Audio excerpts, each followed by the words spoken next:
भनवाड येथे खंडेराव महाराज यात्रा उत्साहात। भनवाड येथे खंडेराव महाराज उत्सव यात्रा ही दरवर्षीप्रमाणे उत्साहात पार पडली।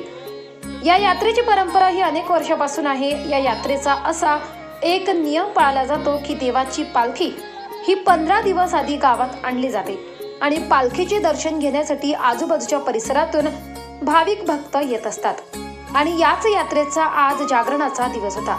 या निमित्त जागरण गोंधळाचा कार्यक्रम केला जातो। त्यानंतर पहाटे रहाट तयार करून तो पेटवला जातो।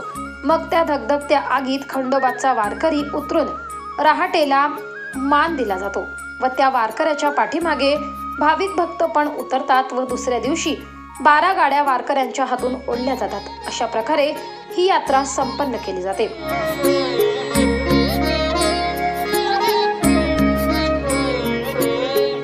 24 लाईव्ह महाराष्ट्र न्यूज साठी युवराज भोये, दिंडोरी।